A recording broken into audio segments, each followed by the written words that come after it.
Welcome back to our channel ఖుషితో కనమ్మ. యాక్చువల్గా వీళ్ళ వీడియో వచ్చేసి ఏంటంటే చికెన్ ఫ్రై పీస్ బిర్యానీ అనమాట. యాక్చువల్గా నేను ఏం చేస్తున్నాను, ఫస్ట్ చికెన్ మ్యారినేట్ చేసుకుంటున్నాను.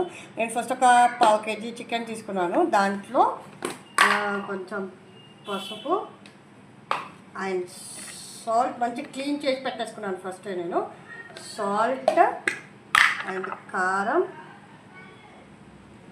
అండ్ ధనియాల పొడి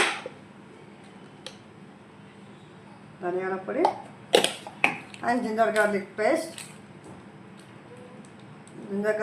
వేసేసి లైట్గా ఆయిల్ వేసేసి దీన్ని చికెన్ అనేది మ్యారినేట్ చేసుకుంటున్నాను. నేను ఇలా మ్యారినేట్ చేసి ఒక హాఫ్ అన్ అవర్ 1 అవర్ పాటు దీన్ని పక్కన పెట్టాలి. మ్యారినేట్ చేసి మీకు కావాలనుకుంటే ఉప్పు కారం మళ్ళీ యాడ్ చేసుకోవచ్చు లాస్ట్లో.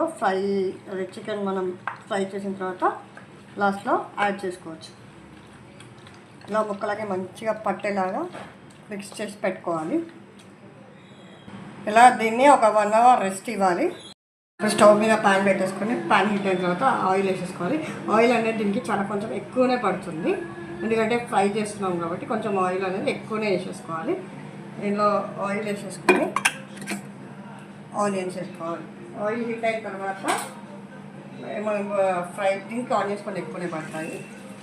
ఆనియన్స్ ఆయిల్ కొంచెం ఎక్కువనే పడుతుంది. ఇవన్నిటిని ఫ్రై చేసుకోవాలి. లైట్ గోల్డెన్ బ్రౌన్ కలర్ వచ్చే వరకు ఆనియన్స్ అనేది ఫ్రై చేస్తూ ఉండాలి.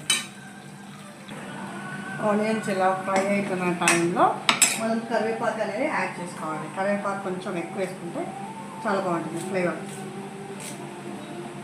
కరివేపాకు యాడ్ చేసేసుకొని కలిపేసుకోవాలి. కలిపి దీన్ని మంచిగా లైట్ గోల్డెన్ బ్రౌన్ కలర్ వచ్చే వరకు ఆనియన్స్ని ఫ్రై చేసుకోవాలన్నమాట.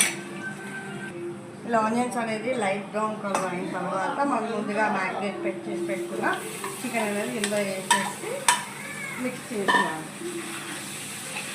ఇందులో ఏం వేయాల్సిన అవసరం లేదు, ఎందుకంటే అన్నీ మ్యారినేట్లో వేస్తాం కాబట్టి పసుపు అల్లం ఎల్లిగడ్డ ఏం అవసరం పడదు. ఇందులో వేసి ఇది కలిపేసి లిడ్ క్లోజ్ చేయాలి. ఇది కలిపేసి స్టవ్ అనేది మీడియం ఫ్లేమ్లో పెట్టుకొని నేను ఆయిల్లోనే మొత్తం ఫ్రై చేసుకోవాలన్నమాట. ఒకసారి ఇలా లిడ్ ఓపెన్ చేసి మధ్యలో కలుపుకోవాలి, ఎందుకంటే మేము మొత్తం ఆయిల్లోనే ఫ్రై చేస్తున్నాం కాబట్టి అడగంటకుండా మధ్యలో కలుపుతూ ఉండాలి. ఇది ఇలా ఇచ్చిన టైంలో మనము బిర్యానీ అనేది వచ్చేసేది. ఇప్పుడు బిర్యానీకి స్టవ్ మీద కుక్కర్ పెట్టేసుకొని దాంట్లో 1 టేబుల్ స్పూన్ ఆఫ్ నెయ్యి వేసుకోవాలి. నెయ్యి అనేది హీట్ అయిన తర్వాత హోల్ గరం మసాలా కొన్ని లీవ్స్ వేసుకోవాలి.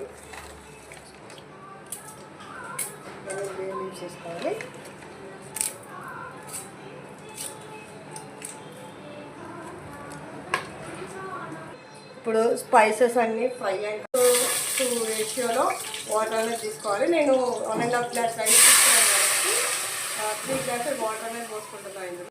అండ్ 1.5 స్పూన్ సాల్ట్ అనమాట. నేను గ్లాస్కి 1 స్పూన్ వేస్తాను. మళ్ళీ నెక్స్ట్ హాఫ్కి ఒక హాఫ్ స్పూన్ సాల్ట్ అనమాట. ఇవి 2 వేసేసిన తర్వాత ఒకసారి మిక్స్ చేసుకొని మనము ముందుగా కడిగి పెట్టుకున్న రైస్ అనేది దీంట్లో వేసేసుకోవాలి. నేను చెప్పాను కదా 1.5 గ్లాస్ రైస్ తీసుకున్నాను, 3 గ్లాసెస్ వాటర్ అనేది వేసేసుకున్నాను. ఇది కలిపేసి ఒకసారి మనం కుక్కర్ అనేది పెట్టేసుకోవాలి. కుక్కర్ విజిల్ పెట్టేసి 3 విజిల్స్ తీసుకోవాలి.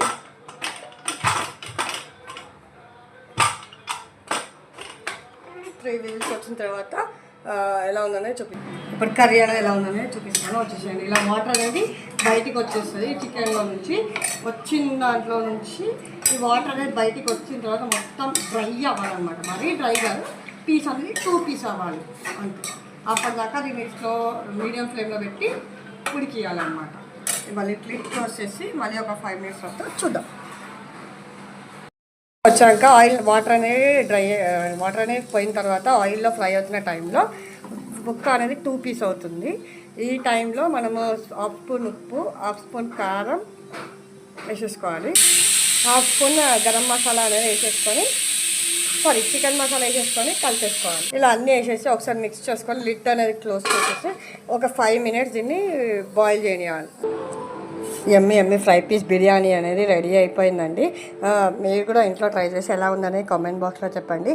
And please do like, share and subscribe to our channel ఖుషితో కనమ.